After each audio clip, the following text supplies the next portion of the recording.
Addition of two numbers, multiplication and division. तो उसके बाद जो प्रोग्राम 2 है वो है ग्रेटेस्ट ऑफ 3 नंबर्स या लार्जेस्ट ऑफ 3 नंबर्स, लेकिन हमने ग्रेटेस्ट ऑफ 2 नंबर्स किया अभी।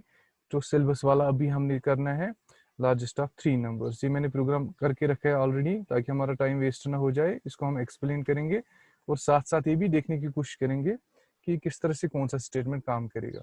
टॉप पे हमने लिखा है एक जिसको कमेंट बोलते हैं हमें, तो हमने लिखा है program to check greatest of 3 unequal numbers. फिर से आपको याद दिला दूं मैं कि हम यहाँ पे एज्यूम करते हैं कि जो यूजर है वो 3 नंबर्स एंटर करेगा, लेकिन उनमें से कोई भी नंबर किसी और नंबर के इक्वल नहीं होगा। क्योंकि अगर हम वैसे नहीं करेंगे फिर प्रॉब्लम क्या हो जाएगी, फिर हमें हैंडल करनी पड़ेगी वो सिचुएशन भी कि इक्वल नंबर्स को किस तरह से, क्योंकि वो तो ग्रेटेस्ट नहीं हो सकते, तो उसमें से एक ग्रेटेस्ट नहीं हो सकता, दो भी हो सकते हैं एक जैसे, जैसे मैंने उस केस में दिखाया था।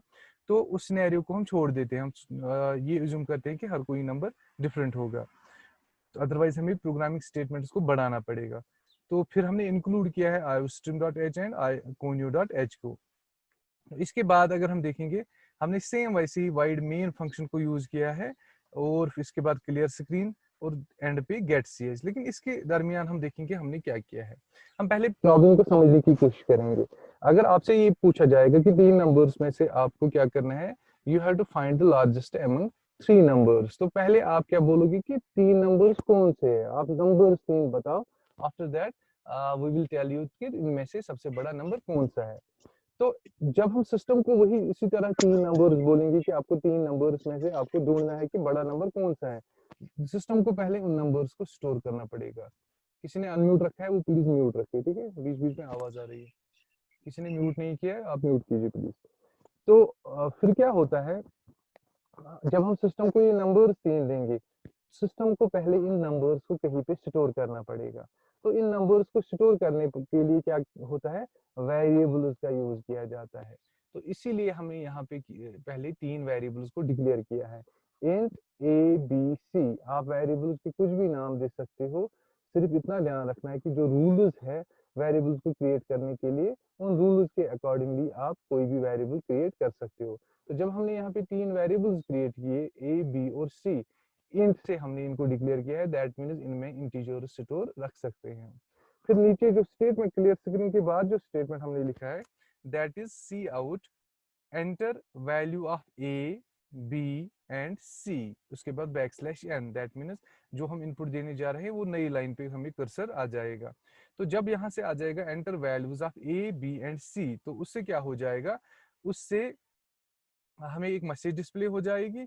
जब हम यहाँ से फिर वैल्यूज देंगे, उसके बाद जो वैल्यूज हम दे रहे हैं 3 वैल्यूज देंगे, वो 3 वेरिएबल्स में स्टोर हो जाएंगे, क्योंकि हमने वहां पे स्टेटमेंट यूज किया है C in, input operator A, input operator B, input operator C.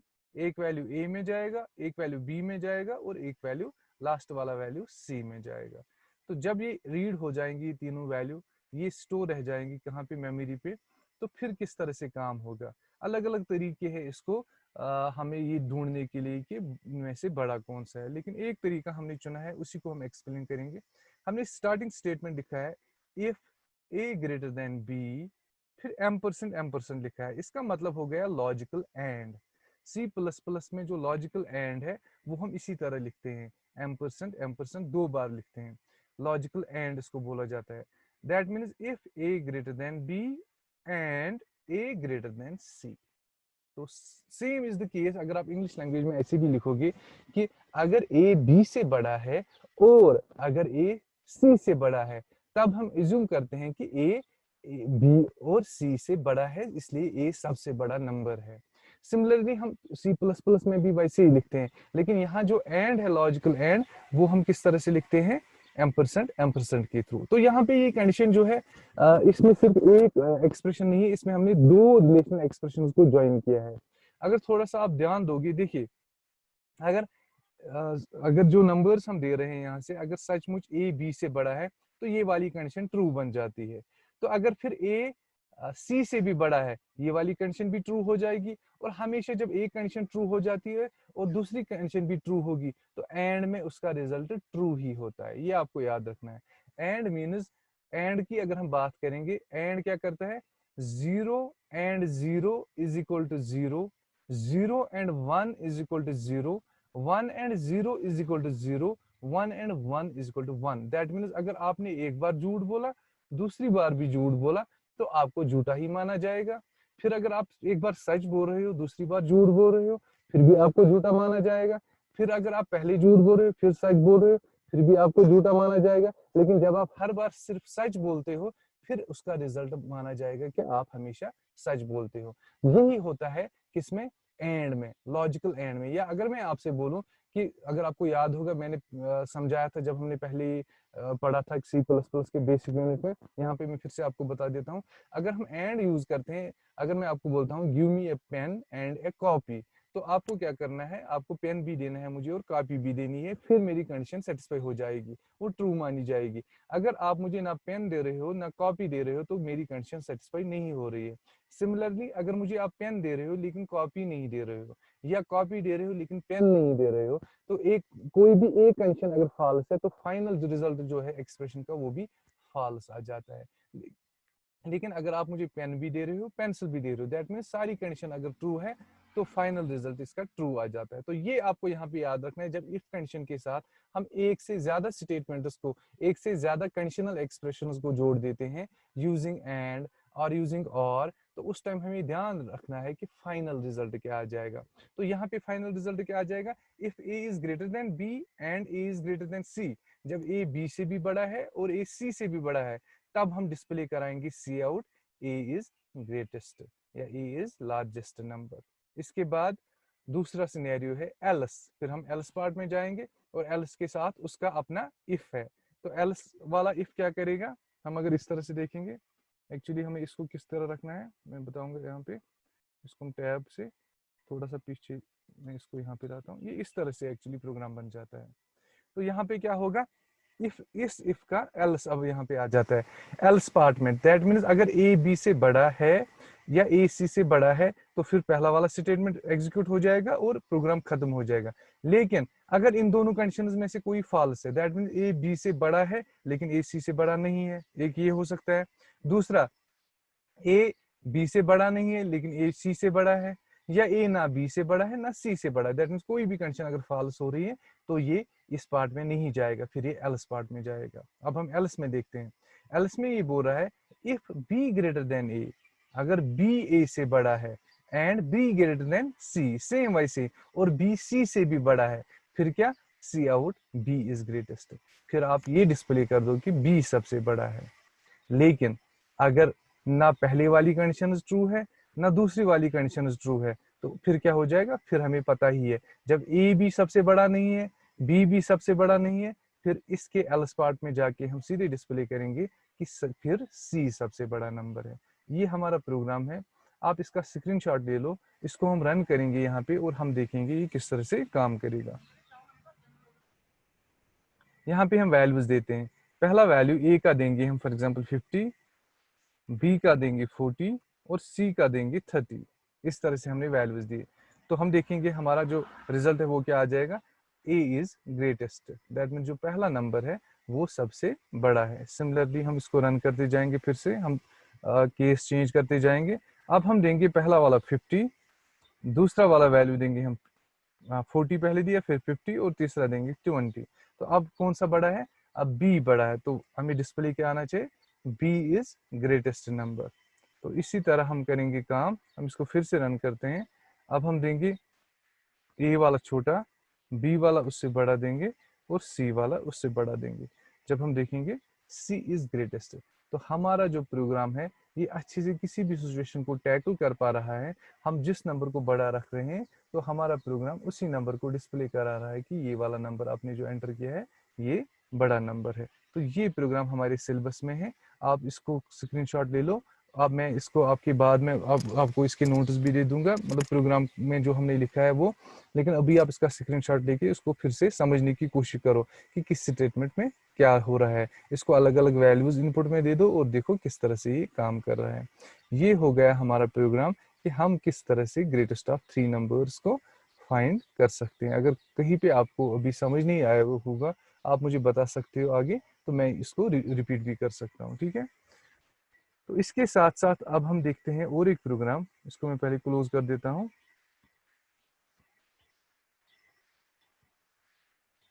Switch case मुझे लगता है कल के लिए रह गया, क्योंकि और एक प्रोग्राम अभी हमें करना है जो हमारे सिलेबस का प्रोग्राम है, दैट इज P4। चौथा प्रोग्राम है हमारा इवन नंबर ऑड नंबर। तो ये जो प्रोग्राम है, ये प्रोग्राम हमने किस लिए लिखा है, इसमें भी सिर्फ इफ और एल्स यूज होता है, इसलिए पहले हम इसको कंप्लीट करेंगे, क्योंकि इफ एल्स ऑलरेडी हमने कवर किया है टॉपिक। तो इसमें हमें ये देखना है कि ये जो यूजर है, यूजर जो भी नंबर एंटर करेगा, हम यहाँ से डिसाइड प्रोग्राम के थ्रू उसको चेक करा के डिस्प्ले कराएंगे कि ये इवन नंबर आपने एंटर किया है या ऑड नंबर एंटर किया है। तो इस प्रोग्राम को करने से पहले हम क्या करेंगे, हम पहले इसको समझने की कोशिश करेंगे प्रॉब्लम को, कि इवन नंबर कौन सा होता है और ऑड नंबर कौन सा होता है। तो क्लास में होती तो इसमें कुछ ज्यादा ही मजा होता, क्योंकि यूजुअली जब स्टूडेंट से पूछा जाता है बेटा ये इवन नंबर कौन सा है और ऑड नंबर किसको, किसी को याद ही नहीं रहता है, वो भूल गए होते हैं, वो फिफ्थ के बस्ते से बाद में इसको अपने दिमाग में से भूल गए होते हैं, उनको याद ही नहीं होता इवन और ऑड क्या होता है।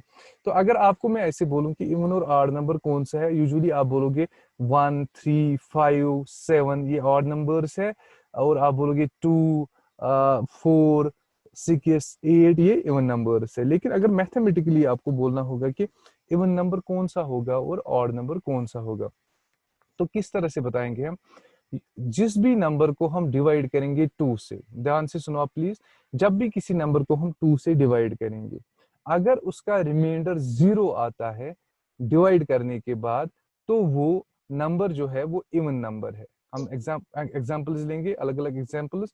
अगर हम 10 को डिवाइड करते हैं 2 से, 2 5s are 10, तो रिमाइंडर क्या आ गया, 0। हमारा रिजल्ट 5 आ गया, लेकिन रिमाइंडर आ गया 0। सिमिलरली 8 को 2 से डिवाइड करते हैं, 2 4s are 8, एग्जैक्ट डिवीजन हो रहा है, हमें रिमाइंडर 0 मिल रहा है। सिमिलरली हम देखेंगे 4 डिवाइडेड बाई 2, तो हमें फिर से 2 रिजल्ट आ रहा है, लेकिन जो रिमाइंडर है, रिमाइंडर हमें फिर से 0 मिल रहा है। 16, 2 8s are 16, तो फिर से हमें 8 रिजल्ट आ रहा है, लेकिन हमें जो रिमाइंडर आ रहा है वो 0 आ रहा है। That means when we get 0 as remainder on dividing a number, that number is said to be an even number. Similarly, अगर हमें odd numbers को देखना होगा कि odd numbers कौन से है, जब भी किसी नंबर को हम डिवाइड करेंगे और उसको डिवाइड करने के बाद अगर हमें उसको डिवाइड करते वक्त रिमाइंडर में 1 आ रहा है, then we say that this number is an odd number. You can divide a number like 11. When we divide it with 2, we will see that 2 5s are 10. Our quotient is 5. That means the result we get is 5, and the remainder is 1. So you can say that on dividing a number, when we get remainder as 1, you can say that this is an odd number. Similarly, you can divide any number. For example, you can divide 15. When you divide 15 with 2, uh, you get the quotient 2 into 7 is equal to 14. That means 7 is the result, and you get the remainder as 1. तो जिस भी number को divide करते वक्त आपको 1, आप बोलोगे इसके बाद भी इसको फर्दर डिवाइड कर सकते हैं, लेकिन फिर आपका रिजल्ट पॉइंट्स में आ जाएगा, आपको फ्रैक्शनल पोर्शन भी आ जाएगा आपके रिजल्ट में। लेकिन हम वो पार्ट नहीं कर रहे हैं, हम सिर्फ इंटीजर डिवीजन कर रहे हैं। जब हम इंटीजर डिवीजन करते हैं तो वहां पे जो रिमाइंडर है, रिमाइंडर को रखा जाएगा, लेकिन उसको फर्दर डिवाइड नहीं किया जाएगा, पॉइंट वाला पोर्शन हम इग्नोर कर देते हैं। तो लेकिन हमारे पास क्या कोई टूल है जिसके थ्रू हम ये जान सकते हैं कि इवन कौन सा है और ऑड कौन सा है? फॉर एग्जांपल हम बोलेंगे हमारे पास है डिवीजन, डिवीजन ऑपरेटर है, हम लिखेंगे कि अगर हम 8 को डिवाइड करते हैं 2 से, फिर हमें रिमाइंडर क्या आएगा, लेकिन वहां वो रिमाइंडर नहीं दिखाता है ना हमें, वो हमें रिजल्ट दिखाएगा। अगर आपको याद होगा, जिसने भी क्लास दी होगी, हमारे पास एक ऑपरेटर है जिसको बोलते हैं मॉड्यूलो डिवीजन। क्या बोलते हैं? Modulo division. वो हम रिप्रेजेंट करते हैं C++ में परसेंटेज साइन से। जब हम किसी भी नंबर को मॉड्यूलो डिवीजन के थ्रू ऑपरेट करते हैं, तो वहां पे हमें वो रिजल्ट में क्या दे देता है, क्वोशंट नहीं देगा, वो हमें रिमाइंडर ही देता है। तो यहाँ पे हम एग्जांपल पे जाएंगे और हम देखेंगे किस तरह से हमने इस प्रोग्राम को किया है। हमने पहले यहाँ पे एक वेरिएबल लिया है a, हमने कैपिटल यहाँ पे मैं इसलिए ले रहा हूँ ताकि आपको समझ आ जाए कि इसने ये वेरिएबल यूज किया है, क्योंकि यूजुअली जो कीवर्ड्स वगैरह है, जो भी स्टेटमेंट्स है, फंक्शन नेम्स है, बाय डिफॉल्ट वो होते हैं लोअर केस में, तो मैं इसलिए कैपिटल में लिख रहा हूँ। आप कैपिटल में भी लिख सकते हो, स्मॉल केस में भी लिख सकते हो, या मिक्सड केस में भी लिख सकते हो। ए मैंने एक वेरिएबल लिया है, उस वेरिएबल में हम वैल्यू स्टोर करने जा रहे हैं जो यूजर वैल्यू दे देगा। इसके बाद क्लियर स्क्रीन आपको पता ही है। इसके बाद एक मैसेज में डिस्प्ले कर रहा हूँ, सी आउट एंटर ए नंबर। मैं यूजर को बोल रहा हूँ आप एक नंबर एंटर कर दो। फॉर एग्जाम्पल उसने 20 नंबर एंटर किया। जब वो 20 नंबर एंटर कर रहा है मैं उसको रीड करा रहा हूँ, सी इन ए, सी इन इनपुट ऑपरेटर ए में उसका वैल्यू आ रहा है। जब ए में उसका वैल्यू आएगा फिर मैं क्या कर रहा हूँ, इफ ए मॉड्यूलो डिवीजन 2, ये इंपॉर्टेंट है, इसको आप ध्यान से देखो। मैं बोल रहा हूँ इसको जो ए में वैल्यू दे रहा है यूजर, फॉर एग्जांपल ए में वैल्यू दिया यूजर ने 8। जब 8 वैल्यू यूजर ने दिया तो मैं क्या कर रहा हूँ, 8 मॉड्यूलो डिवीजन 2, 8 को 2 से आप मॉड्यूलो डिवाइड करो। जब मॉड्यूलो डिवीजन होता है 8 का 2 से तो ये क्या बन जाएगा, 2 4 आर 8, एग्जैक्ट डिवीजन हो रहा है। तो रिमाइंडर क्या आ गया, हमें क्वोशंट आया 4 लेकिन रिमाइंडर आ गया 0। लेकिन ये मॉड्यूलो डिवीजन हमें रिजल्ट में क्या देता है, 0, इसलिए ए मॉड्यूलो डिवीजन 2 की जगह 0 आ गया। तो एक्सप्रेशन क्या बन जाएगी, इफ 0 इज इक्वल टू, जब हम 2 बार इक्वल साइन यूज करते हैं सी प्लस प्लस में तो वो इक्वलिटी चेक करता है। जब हम single time equal sign use करते हैं वो असाइन करता है राइट साइड वाला वैल्यू लेफ्ट साइड में। लेकिन जब हम इक्वलिटी चेक करते हैं कि ये इसके बराबर है कि नहीं, फिर हम 2 बार इक्वल साइन यूज करते हैं। इसलिए हमने यहाँ पे 2 बार इक्वल साइन यूज किया है। सो ये क्या बन जाएगा, अगर ए का वैल्यू हमने 8 दिया है, if 0 is equal to 0, here in this case when we give 8 as the value of a, then this statement will be true because 0 is equal to 0। तो जब ये ट्रू हो जाएगा सी आउट इवन, ये हमें डिस्प्ले कर देगा इवन और प्रोग्राम खत्म हो जाएगा। ये सीधे गेट सीएच पे आ जाएगा, ये एल्स पार्ट में नहीं जाएगा। तो इसी तरह अगर हम a का वैल्यू फॉर एग्जांपल 11 दे रहे हैं तो क्या बन जाएगा, 11 मॉड्यूलो डिवीजन 2, 2 5 आर 10, 1 आ गया रिमाइंडर।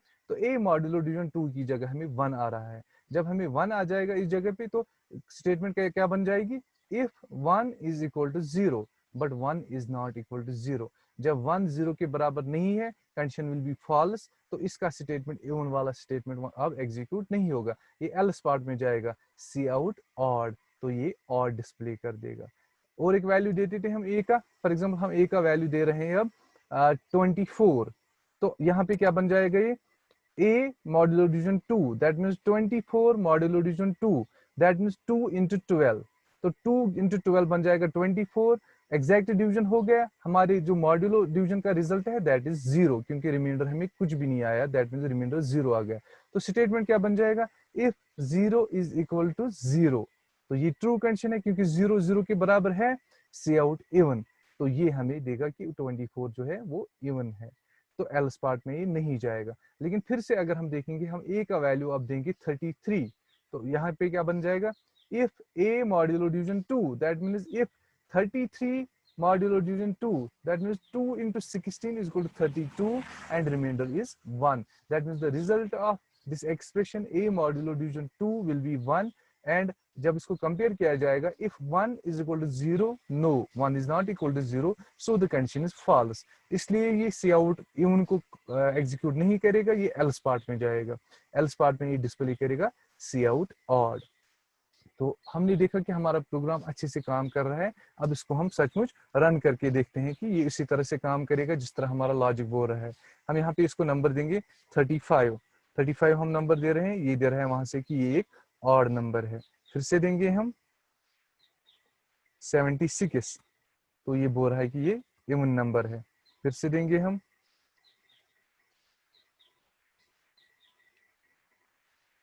22, इवन दे रहा है। फिर से